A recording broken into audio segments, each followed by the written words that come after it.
ಇನ್ನು DCM DK Shivakumar ಅವರ ಆಡಿರುವಂತಹ ಮಾತಿಗೆ ಪರ ವಿರೋಧಗಳು ವ್ಯಕ್ತ ಆಗ್ತಾ ಇದೆ. ಇದರ ಮಧ್ಯೆ ಕಲಾವಿದರಿಗೆ ಮತ್ತೊಮ್ಮೆ ಎಚ್ಚರಿಕೆಯನ್ನು ನೀಡಿದ್ದಾರೆ ಡಿಸಿಎಂ ಡಿಕೆ ಶಿವಕುಮಾರ್ ಅವರು. ನಟ ನಟಿಯರು ಏನ್ ಬೇಕಾದ್ರೂ ಮಾತಾಡಿಕೊಳ್ಳಿ, ನನಗೆ ಗೊತ್ತಿರುವಂತಹ ಸತ್ಯವನ್ನ ನಾನು ಹೇಳಿದ್ದೀನಿ ಅಂತ ಡಿಕೆ ಶಿವಕುಮಾರ್ ಹೇಳಿದ್ದಾರೆ. ಬೇಕಿದ್ರೆ ಪ್ರತಿಭಟನೆ ಮಾಡ್ಲಿ, ಹೋರಾಟವನ್ನು ಮಾಡ್ಲಿ, ನಮ್ಮ ನೀರು ನಮ್ಮ ಹಕ್ಕಿನ ಹೋರಾಟಕ್ಕೆ ಬಂದಿಲ್ಲ, ಮೇಕೆದಾಟು ಯಾತ್ರೆ ಮಾಡುವಾಗ ಯಾರೂ ಕೂಡ ಬರಲಿಲ್ಲ ಅಂತ ಮತ್ತೊಂದು ಬಾರಿ ತಮ್ಮ ಅಸಮಾಧಾನವನ್ನು ಹೊರಹಾಕಿದ್ದಾರೆ. ಪ್ರೇಮ್, ದುನಿಯಾ ವಿಜಯ್, ಸಾಧು ಕೋಕಿಲ ಮೇಲೆ ಕೇಸ್ ಬಿತ್ತು. ನಿನ್ನೆ ಆಗಿದ್ದು ಯಾರ ಕಾರ್ಯಕ್ರಮ? ನನ್ನ ಕಾರ್ಯಕ್ರಮನ ಅಂತಾರಾಷ್ಟ್ರೀಯ ಚಲನಚಿತ್ರೋತ್ಸವ ಯಾರಿಗಾಗಿ ಮಾಡೋದು ಅಂತ ಪ್ರಶ್ನೆ ಮಾಡಿದ್ದಾರೆ ಡಿಕೆ ಶಿವಕುಮಾರ್ ಅವರು.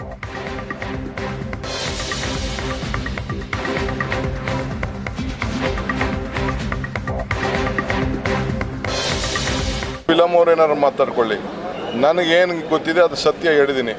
ಅವರು ಪ್ರತಿಭಟನೆ ಮಾಡಲಿ, ಹೋರಾಟ ಮಾಡಲಿ, ನಮ್ಮ ನೀರು ನಮ್ಮ ಹಕ್ಕು. ಅವರು ಯಾವಾಗಲೂ ಕೂಡ ನೆಲ ಜಲ ಎಲ್ಲದಕ್ಕೂ ಕೂಡ ನಾವು ಪಕ್ಷಾತೀತವಾಗಿ ನಾವು ಸಹಕಾರ ಕೊಡ್ತೀವಿ ಅಂತ ಹೇಳ್ತಿದ್ದವರು.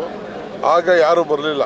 ಮೇಕೆದಾಟು ಯಾತ್ರೆಗೆ ಬಂದಾಗ ಪಾಪ ಪ್ರೇಮು ಕೇಸ್ ಹಾಕ್ಸ್ಕೊಂಡ ಬಂದು ಇದೇ BJP ಮೇಲೆ ಕೇಸ್ ಹಾಕಿದ್ರು, ದುನಿಯಾ ವಿಜಯ್ ಮೇಲೆ ಕೇಸ್ ಹಾಕಿದ್ರು, ಸಾಧು ನಮ್ಮ ಮೇಲೇನ ಕೇಸ್ ಹಾಕೊಳ್ಳಿ, ಸಾಧು ಕೋಕಿಲ್ ಮೇಲೆ ಕೇಸ್ ಹಾಕಿದ್ರು. ಅರ್ಥ ಆಯ್ತಾ? ಅವ್ರು ಯಾವುದಕ್ಕೂ ಈಗ ನೆನ್ನೆ ಫಂಕ್ಷನ್ನು, ಯಾರ್ದು ಫಂಕ್ಷನ್ ಅದು? ನಂದ ಫಂಕ್ಷನು, ಸಿದ್ದರಾಮಯ್ಯ ಇಂಡಸ್ಟ್ರಿ ಅವರು ಅದಕ್ಕೆ ಕೋಆಪ್ರೇಷನ್. ನಮ್ಮ ಫಿಲಮ್ ಇಂಡಸ್ಟ್ರಿ ಸತ್ತೋಯ್ತು, ಥಿಯೇಟ್ರ್ಗಳೆಲ್ಲ ಮುಚ್ಚೋದು ಅಂತ ಎಲ್ಲ ಮಾತಾಡ್ತಾರೆ, ನಮ್ಗೆ ಊಟ ಇಲ್ಲ ಅಂತ ಮಾತಾಡ್ತಾರೆ. ಅವ್ರು ಪ್ರೋತ್ಸಾಹ. ಇಂಟರ್ನ್ಯಾಷನಲ್ ಫಿಲಮ್ ಫೆಸ್ಟಿವಲ್ ಯಾರಿಗೋಸ್ಕರ ಮಾಡ್ತಾ ಇದೆ ಸರ್ಕಾರ?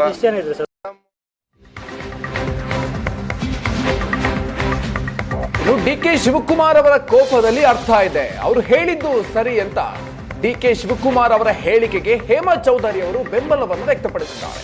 ಡಿಕೆ ಶಿವಕುಮಾರ್ ಅವರ ಪರವಾಗಿ ಹಿರಿಯ ನಟಿ ಹೇಮಾ ಚೌಧರಿ ಬ್ಯಾಟಿಂಗ್ ಮಾಡಿದ್ದಾರೆ. ಫಿಲ್ಮ್ ಫೆಸ್ಟಿವಲ್ಗೆ ಸಾಕಷ್ಟು ನಟ ನಟಿಯರು ಬಂದಿಲ್ಲ. ಡಿಕೆ ಶಿವಕುಮಾರ್ ಅವರು ಸ್ನೇಹಪೂರ್ವಕವಾಗಿ ಮಾತನಾಡಿರಬಹುದು. ಡಿಕೆ ಶಿವಕುಮಾರ್ ಅವರನ್ನ ಯುವಕ ಆಗಿದ್ದಾಗಿನಿಂದ ನಾನು ನೋಡ್ತಾ ಇದ್ದೀನಿ. ಡಿಕೆ ಶಿವಕುಮಾರ್ ಅವರಿಗೆ ನಟ ನಟಿಯರ ಮೇಲೆ ತುಂಬಾ ಪ್ರೀತಿ ಇದೆ. ಡಿಕೆಶಿ ಹೇಳಿಕೆಯನ್ನ ದೊಡ್ಡದು ಮಾಡೋದು ಸರಿಯಲ್ಲ ಅಂತ ಹೇಳಿದ್ದಾರೆ. ರಾಜಕೀಯ ಭಾಷೆಯಲ್ಲಿ ಆ ರೀತಿಯಾಗಿ ಹೇಳಿದ್ದಾರೆ ಅಷ್ಟೇ ಅಂತ ಹೇಮಾ ಚೌಧರಿ ಅವರು ಹೇಳಿದ್ದಾರೆ. ಬರಲಿಲ್ಲ ಅಂತ ನಮ್ಮ ಡೆಪ್ಟಿ CM ಅವರು ಕೇಳಿದರಲ್ಲಿ ಅರ್ಥ ಇದೆ.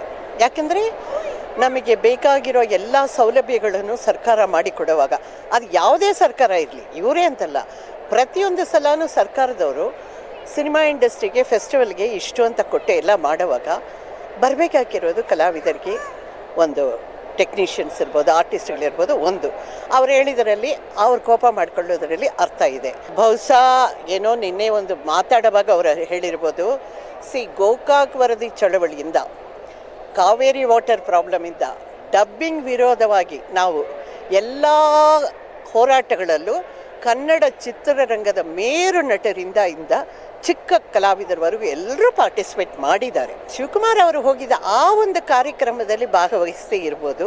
ಶಿವಕುಮಾರ್ ಅವ್ರನ್ನ ನೀವು ಇವಾಗ ಡೆಪ್ಟಿ CM ಆದಾಗಿಂದ ನೋಡ್ತಾ ಇದ್ದೀರಿ. ಅವರು ಯಂಗ್ಸ್ಟರ್ ಆಗಿದ್ದಾಗಿಂದ ನಾನು ನೋಡಿದ್ದೀನಿ.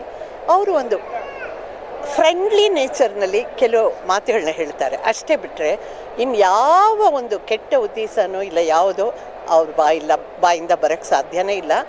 ಇದು ಬಂದು ಅವರು ಒಂದು ಸ್ನೇಹಪೂರ್ವಕವಾಗಿ ಅಲ್ಲಿ ಕೂತಿರೋರ ಹತ್ರ ಅವ್ರು ಮಾತಾಡಿದ್ದಾರೆ ಹೊರತು ಇನ್ಯಾವುದೇ ಇಲ್ಲ. ಎಲ್ಲರ ಮೇಲೂ ಅಪಾರವಾದ ಗೌರವ ಇದೆ ಅವರಿಗೆ.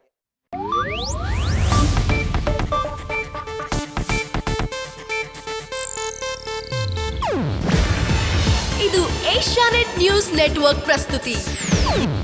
ನೀವು ನೋಡ್ತಿದ್ದೀರಾ ಏಷ್ಯಾನೆಟ್ ಸುವರ್ಣ ನ್ಯೂಸ್.